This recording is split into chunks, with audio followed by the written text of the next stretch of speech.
Hey everyone, welcome to another Unity tutorial. In this episode, we're going to continue from where we left off at the first episode of the node-based dialog system tutorial. So in the first episode, we have created the graph and nodes. So it was fully functional. We were able to connect nodes, create new nodes and stuff like that, but we were unable to save and load data into the files. Now, in this episode, we're going to implement this functionality and we're going to do some customization. So without further ado, let's jump to the tutorial. Let's continue from where we left off at the last part. We were able to create nodes, connect them, and create branching structures. Also, we were able to zoom in and out. Now, this week, we are going to add save and load functionality to our graph. So let's close this window and jump back to the writer. Then let's go to dialog graph script and add a few UI elements to toolbar that we created earlier. Let's start by adding a text field as a file name to our graph. Then let's set its default value as new narrative for now. Additionally, to update the visual, we need to mark it as dirty. Otherwise, text field may not update with the new value.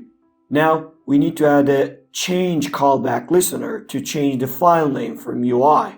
But to do so, we need to save it to a variable. For this, I'm going to create a new string and call it as file name. Also, I can set a default value as new narrative and replace our default value as follows. Now, let's assign the new value to our variable when we change the file name from editor. Then finally we can add it to our toolbar. Okay, if we go back to Unity and open up the graph, as you can see, there's a text field and I'm able to change its value. Great. Now we can go back and add some buttons into the toolbar. I'm gonna add a new button and pass a click event as a lambda expression. I'll call a method named SaveData. Then I will set the label of my button as SaveData. I need to do the same thing for loadData this time. Now I can create those methods which I referred in lambda expression. If I go back to Unity, we can see that we have these buttons showed up at the toolbar. Cool. Now we can actually start creating save related stuff. Let's close the graph. Then let's create a folder called runtime. And now I'm going to create some C# classes for data serialization. First, I'm going to call this one as dialog node data. Then I'll pass a few properties into it.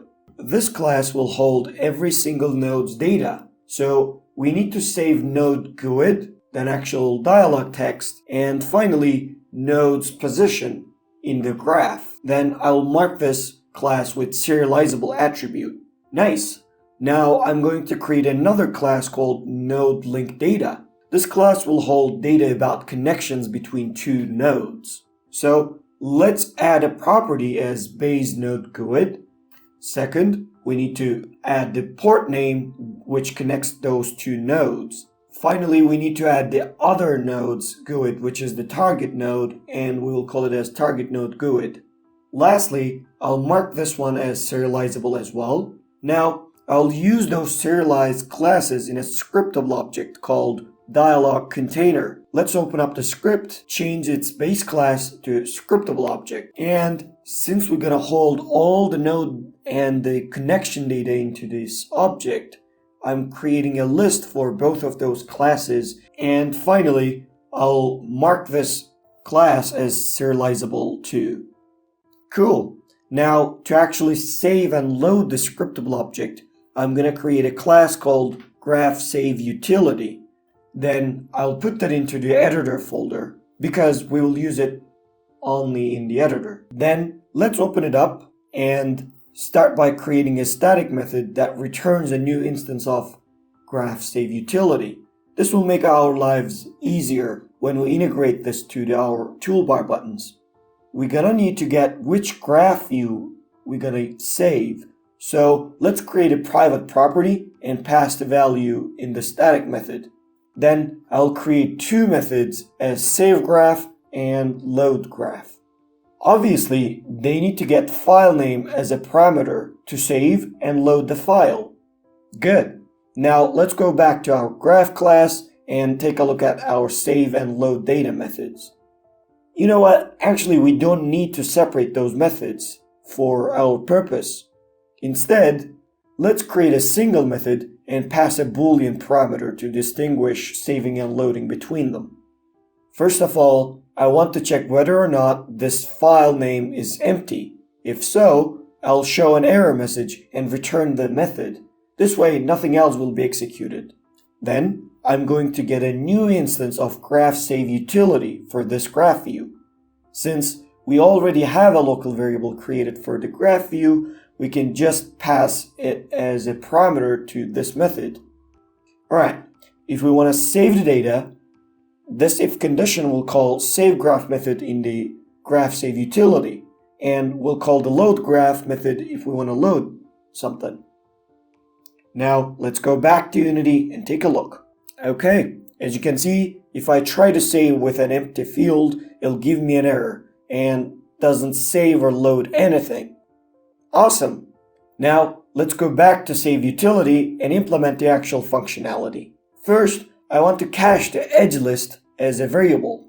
This way I can access to my graph view's connections quickly. Then I'll cache the nodes, but I want to cast them to dialog node because we're gonna want to access to node GUID inside of the dialog node class when we try to save and load data.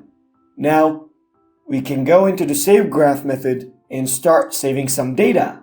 Let's start by checking is there any connection made. If not, we will not save anything. Then I'll create a new dialog container instance as follows.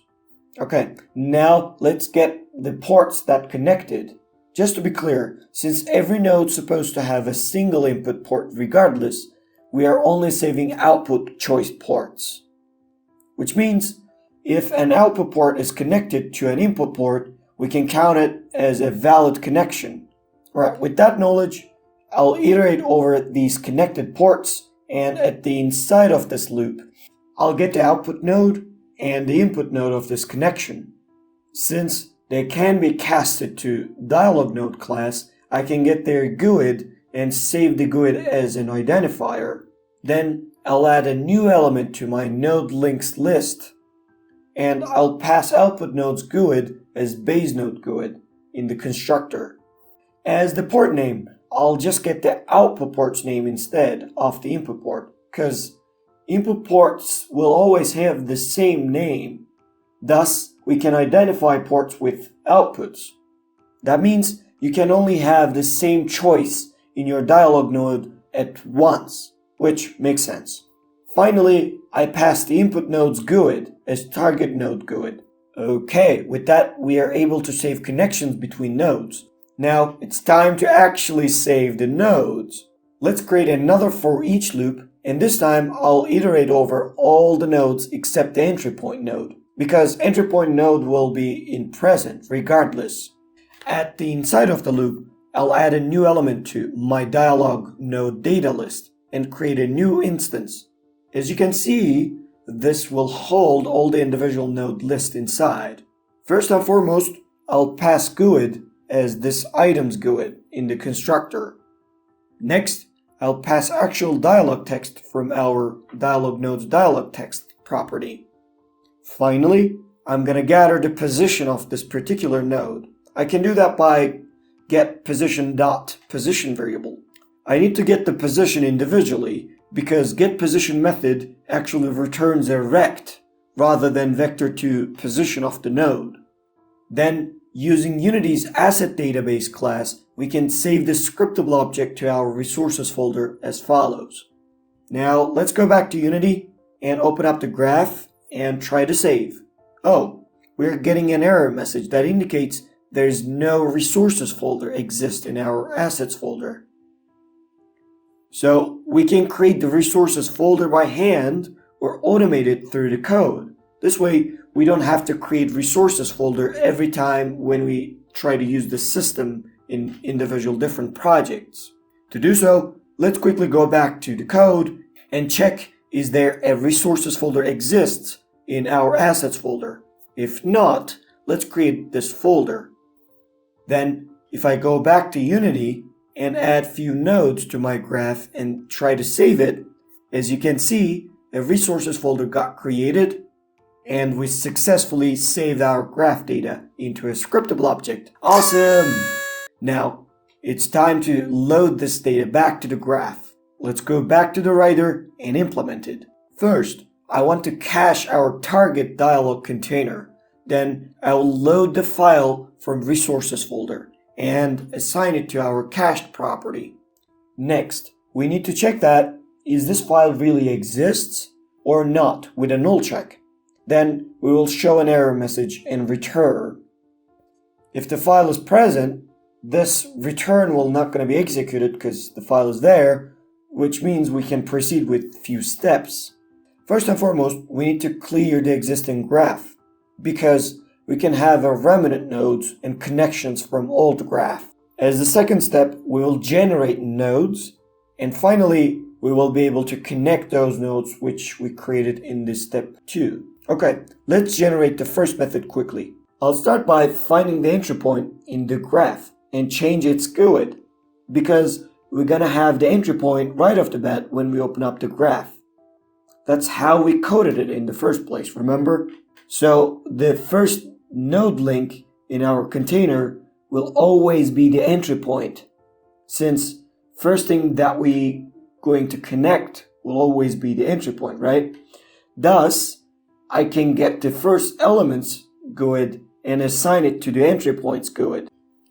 Then I'll iterate over all the nodes but entry point, because I want to keep the entry point since it doesn't have anything specific to the graph besides from the GUID, which we already changed. Then I'll get each output connection that we have made by this node.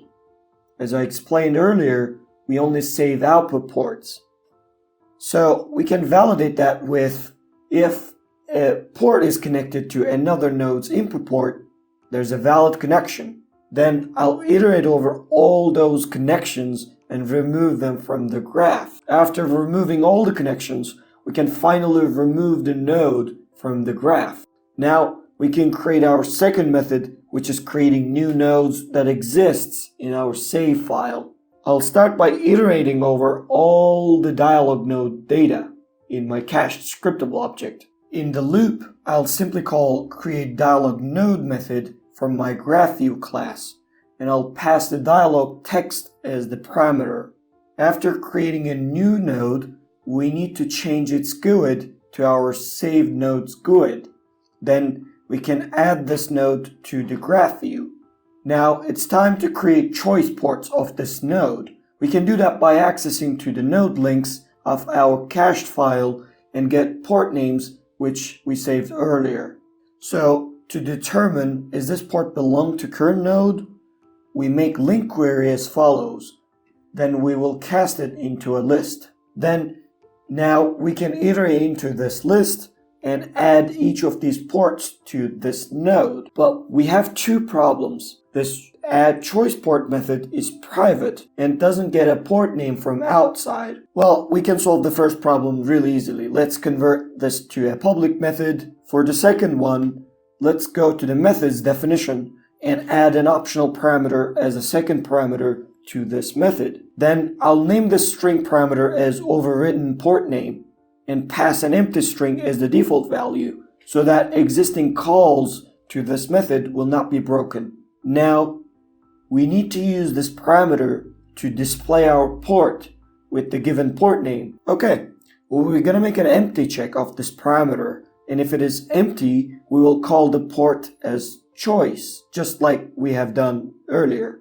And if this is not empty, we use the parameter from the outside. Then we're gonna assign the variable to the port name. Alright, since we are in this script, we can make few changes to make things more convenient. As you can guess, in a dialog system with different options, we should have the ability of changing those choices, right? This is exactly what we're gonna do. To do that, we're gonna put a text field into this port and we will alter it inside of the node. To do so, we need to create a text field and pass the choice port name as the default value. Then I'll register a change callback that will change the port name when we change the text field from the graph and from the node. Now I'll create a dummy label with 2 spaces in it to bring a gap, and I'll add this label along with the text field into the port's content container. Also, quite naturally, we should be able to remove these choices from the editor. To do so, I'll add a button and call a new method called removePort. Then I'll pass the target node and the target port as parameters. Then we will add this button to content container as well. Now if we go back to Unity, we can create different options and change choice port names as well. Great! Now there's an enhancement that we can do, which is removal of existing port labels. Well, don't worry, it's really simple. It's not a rocket science or something. We need to query in this port's content container to do so. And to actually query in a UI element, we need to use a method called .q, which is a generic function, and we can specify type and name we are looking for in this UI element, which in our case we're looking for a label named as type. After gathering this UI element, we will remove it from the content container of our generated port. Now if we return to Unity, all weird labels are gone and we can see and change our options. Wonderful. And if we attempt to save it, as you can see, all these port names and choices will be saved into our scriptable object. Cool. Now we can add removal of these ports. We created the removePort method, but we didn't code anything in it. Alright, in there, first things first, we need to access to our edge list of the graph view and get the ports that has generated ports port name. But this is not enough. We also want to make sure that this generated port belongs to our dialog node. We don't want to delete the input port of other nodes, right? Then if there's a port which matches to these requirements, we get it using a built-in C# method called first. So we want to get that edge and disconnect it before deleting it. Otherwise, we can delete the port, but the line that show the connection will remain in the graph, which we don't want it. With that being said, after disconnecting this port to remove the visual line, we need to remove the edge as follows. Then finally, we can remove the target port from output container. After deleting a port, as we usually do, we need to refresh ports and the node visual to update its graphic. Now in Unity, we can remove both connected and haven't connected ports in our nodes. And if we try to load stuff without saving it, we can see that those ports still will be there. Although, as you might notice, there's a problem. Existing nodes should be cleared by clear graph method, which we created earlier. Seemingly, there's an issue here. Let's quickly check it out. Alright, the problem is we are returning the loop rather than skipping to the next element. Thus, loop runs just once at the first element of our graph, which is the entry point. We can quickly fix it by changing the return to continue. This way, it'll skip rather than stop the loop. Now, if we try to load a graph again, as you can see, it clears the existing nodes and connections and loads all the nodes. Awesome. That brings us to the last piece of the puzzle, connecting these loaded nodes together. Let's jump back to Writer for it and create our connect nodes method. We're going to start by looping through all the nodes in our graph view. Then we're gonna get the node links from our cached save file and match the GUID of connections between current node output nodes. This way we can find if that node has any connections that's saved into the file. Then I'll create another loop which will be nested into this one and will loop through all the connections. Then I'll gather data about nodes that are connected together. I can get GUIDs to identify those nodes. Then after getting the connected node to current node, I'll call a new method to link those ports together. I'm doing that by accessing the ports from output container of the connection to gather the matching output ports of current node of this loop. And I'll pass the input port of the other node as second parameter. Finally, I'll set the position of the target node from the save file that we have been using. One thing to keep in mind that setPosition method wants us to pass the size of the node too. To set the default node size, I need to access a parameter which we created in the first episode. Although we made it as a private variable in the first part, so we are unable to access it right now. Let's go to GraphView class and change its access modifier to public. Cool, now let's implement linkNodes method to actually create an edge between those ports. First of all, I'll create a new edge and pass input and output ports into it. Then I'll connect them as follows. Finally, I'll add this edge into the graph. Thus, it'll show a connection line between edges. Alrighty, now we are really close to complete our dialog graph system. So everything related to save and load is supposed to be working. Cool, as you can see, I have save and load graphs and it works like a charm.